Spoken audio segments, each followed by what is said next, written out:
Students, now we discuss next question on heat equation. When we have to find solution of curl theta by curl t is equal to small p curl square theta upon curl x cube. So इस equation में हमारे पास क्या फर्क है, u function जो हमने पहले heat function discuss किया था उसकी जगह पे हमारे पास क्या दिया हुआ है थीटा, एंड जो कांस्टेंट है जो सी स्क्वायर था उसकी जगह पे हमारे पास क्या है स्मॉल.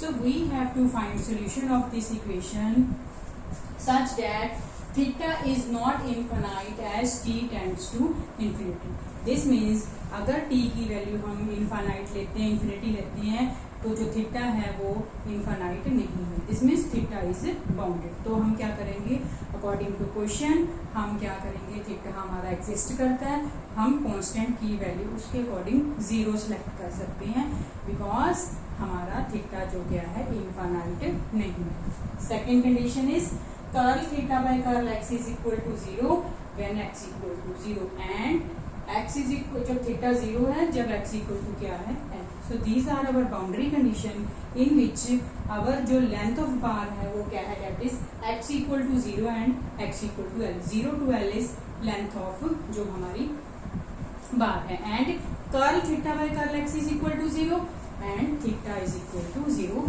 ये हमें दो बाउंड्री कंडीशंस गिवन है. And one more condition that is theta is equal to theta not. Theta हमें क्या दिया हुआ है, थीटा नॉट गिवन है when t is equal to 0. So this is our initial condition. So initially we have theta is equal to theta naught. So as we have discussed earlier in our heat equation, our boundary conditions give us values of constants and then further we क्या है, हम क्या लगाते हैं, initial condition लगाते हैं जिससे further जो हमारे पास solution आता है उसे हम नेक्स्ट जो हमारे पास एक जर्नल कांस्टेंट बच जाता है उसकी वैल्यू फाइंड करते हैं. सो नाउ इक्वेशन इज जो हमारी गिवन इक्वेशन है, curl theta by curl t is equal to p curl square theta by curl x square. Then as we know that our solution is, जब हमने heat equation के लिए solution find किया था then हमारे पास क्या था कि हमने यू एक्स टी फंक्शन को, बिकॉज ये हमारा फंक्शन किस में होता है एक्स एंड टी में, theta is our also function is of X and T. तो हमारा u जो हीट फंक्शन है in X and T is further function of X and T of T. Then उससे हमने क्या किया था, according to question derivatives find किए, substituting values, then separation of variable. Then हमारे पास हमने आफ्टर सेपरेशन ऑफ वेरिएबल इसको एक कांस्टेंट की को लिया से lambda. Then we have 3 cases, lambda is 0, lambda is equal to sum कोई स्क्वायर है उसकी वैल्यू पॉजिटिव है या उसकी नेगेटिव वैल्यू ऑफ स्क्वायर. तो उससे हमारे पास अकॉर्डिंग टू जो हमारा नेचर ऑफ सोल्यूशन जो आया था कंसिस्टेंट सोल्यूशन वो क्या था हमारे पास, U X T function is a1 cos kx plus a2 sin kx e raised to power minus c square k square t. This is the our required consistent solution according to our heat problem. But now we have function क्या है हमारा, अब theta function given है u की जगह पे, तो हम u की जगह पे हम थीटा एक्स टी लेंगे और c स्क्वायर की जगह पे हमें क्या गिवन है small p. So now our solution is theta x t is equal to a1 cos kx plus a2 sin kx e raised to power minus c square की जगह पे हम क्या लेंगे small p k square t. So this is the solution for our heat equation. Now according to our conditions we required curly theta by curly x. So we take derivative of this equation, we say this is equation number 1 with respect to x. तो हम x के साथ derivative लेंगे, a1 constant cos के x का derivative हमारे पास minus sine के x into k and a2 sine के x का डेरिवेटिव आएगा cos के x into k.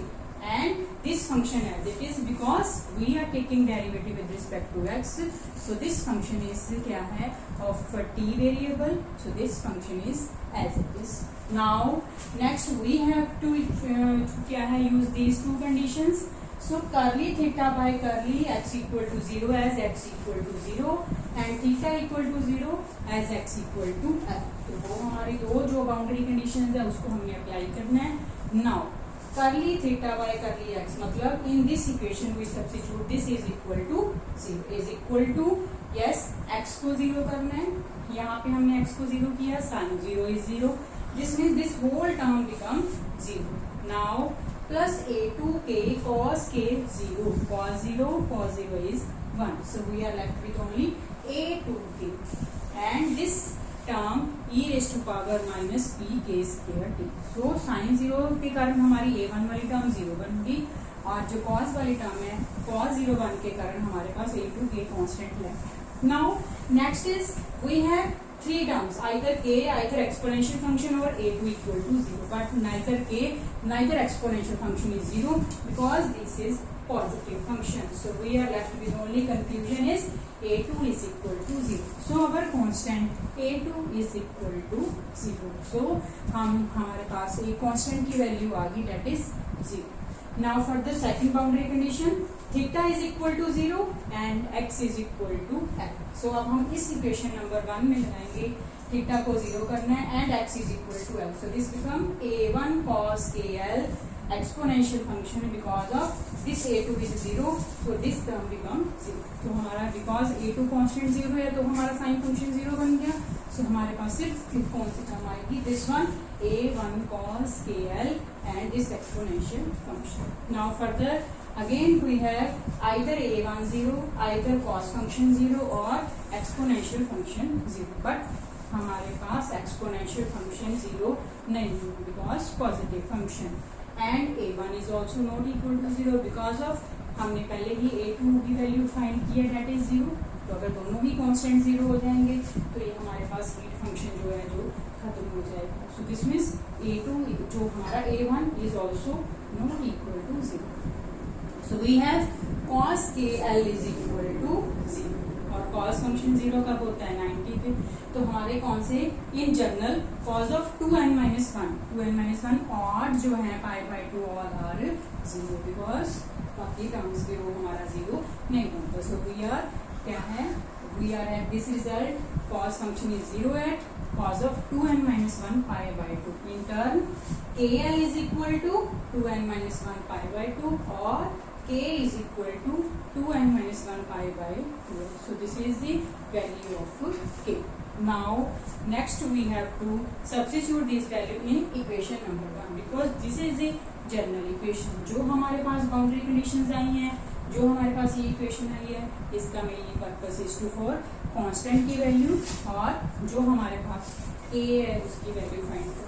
now we substitute this value in this equation number 1, so theta xt is equal to a1 constant, but a1 हमारे पास as it is है, कोई value नहीं आई, cos of हमारे पास क्या है kx, what is value of k 2n-1 pi by 2l x plus a2 हमारा क्या है 0, तो वो टर्म हमारी खत्म होगी और बाहर हमारे पास क्या है exponential function e raised to power minus p k square, what is k, सो यहाँ पे भी हमने वैल्यू k की सब्स्टिट्यूट करनी है और उसका क्या कर देना है स्क्वायर एंड इसमें हमारे पास फंक्शन क्या है t।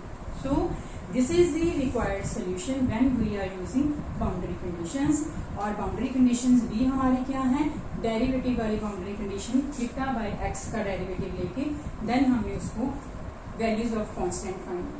now we have to find solution in general, so we are replacing a1 by an, so replace a1 by an summation is from n is equal to 1 to infinity, so हमारे पास in general solution आ गया इस equation का summation n is equal to 1 to infinity an, this terms as it is, so this is the next important solution when of heat equation when we are applying the boundary condition। lastly condition we have theta is equal to theta naught at t equal to 0, initial condition initially। now we have to put t is equal to 0 in this equation, so if this is equation number 2, so we put t is equal to 0, this term as it is, this term as it is, यहाँ पे हमने क्या करना है t equal to 0, तो ये क्या बन जाएगा e raised to power 0 and anything raise to power 0 is 1. तो ये हमारी सारी टर्म क्या होगी 1. सो हमारे पास सिर्फ ये दो टर्म बच गई with solution and we have to substitute theta. This function is equal to theta not. These are our initial conditions. So initially theta is equal to theta naught and t is equal to 0. So now next what we have to do, we have to solve for an. So an को इस side ले आएंगे and this is equal to, by Fourier series we have discussed earlier, this is equal to 2 by L. What is L? Length of जो हमारी बार है. 2 by L from 0 to L. Integral is from 0 to L. Yes, this function theta naught, this function and our variable is x. We have to integrate with respect to x. This function theta naught and this function we have to solve for a. As theta naught is constant, ये integral के बाहर आ जाएगा. हमारी integration सिर्फ किसकी रहेगी? cos function की. cos function की इंटीग्रेशन की वो क्या होती है? साइन अपॉन जो भी हमारा एंगल है 2n minus pi x by 2l upon 2n minus 1 pi by 2l from 0 to l. Now we apply limits of integration where x is variable. So x की जगह पे हम क्या लगा देंगे? l. तो हमारा x की जगह l लगाएंगे, ये l कैंसिल हो जाएगा. तो हमारे पास क्या आ जाएगा? Sine 2n minus 1 pi by 2. This term as it is, but when we apply 0, this whole term becomes 0. So upper limit पे हमारे पास एक वैल्यू आई है, लोअर लिमिट पे ये 0 बन गया. So we have value of an is equal to 4 theta naught upon 2n minus 1 pi sin of 2n minus 1 pi by 2. So this is the last जो हमारा रिजल्ट है.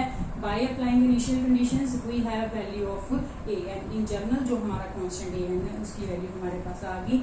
Now we substitute this value in equation number 2. So this equation become theta xt.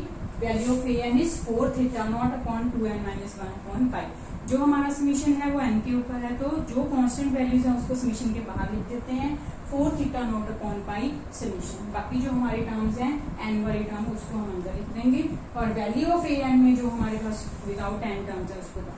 So this sign जो हमारा function है an की value सारी as it is आ गई. Then this cos function and जो हमारी एक्सपोनेंशियल फंक्शन वाली टर्म है ये हमारी सारी टर्म है. सो this is the required general solution of heat equation. So first जो हमने हीट इक्वेशन के लिए सोल्यूशन लिया था उसमें हमारे पास कंडीशन क्या थी? Theta 0 x 0 theta 0 x equal to l. देन हमारे पास उसमें कांस्टेंट हमारा क्या 0 आया था? a1 0 आया था और यहाँ पे आई थी हमारी value n pi by l. But जब हमारे पास बाउंड्री कंडीशन डेरिवेटिव वाली है देन हमारे पास कांस्टेंट क्या आता है? a2 0 और वैल्यू k की क्या आती है? 2n minus 1 pi by 2.